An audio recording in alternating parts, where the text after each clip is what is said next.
Nagtipon-tipon ang mga kapatid nating Muslim ngayong araw kasabay ng selebrasyon ng Eid al-Fitr o ang pagtatapos ng Ramadan. Binigyan din naman ng National Commission on Muslim Filipino ang kalagaan ng Ramadan.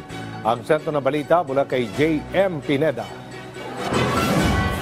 Taon-taon naglalaan ng oras ang pamilya ni Goldie sa pagpunta sa Golden Mosque sa Quiapo, Maynila sa tuwing sasapit ang Eid al-Fitr. Mahalaga kasi para sa kanila ang pagsasama-sama at patunay daw ito ng kanilang sakripisyo. Sobrang halaga po nito sa amin kasi ito po yung selebrasyon namin ng pagtatapos ng Ramadan. Lahat po ng Muslim is magkakasama dyan. Lahat po ng Islam is kailangan po magtipot-tipot dyan kasi yan po yung yan po yung selebrasyon ng pagsasama ng mga Islam, mga Muslim.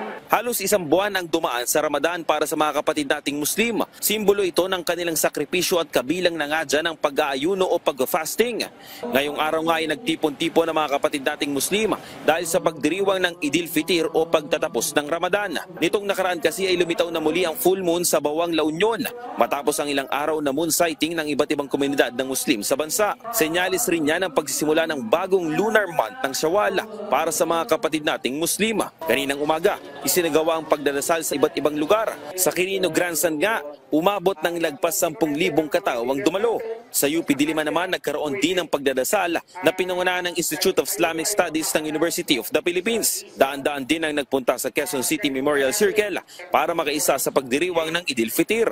Nagbigay naman ng paalala ang National Commission on Muslim Filipino na hindi lang tungkol sa pag-aayuno ang Ramadan. Tinitrain namin during Ramadan gumawa ng mga kabutihan, mga extra prayer, pagbigay ng charity, paggagawa ng buti, pag-iwas sa mga masamang gawain.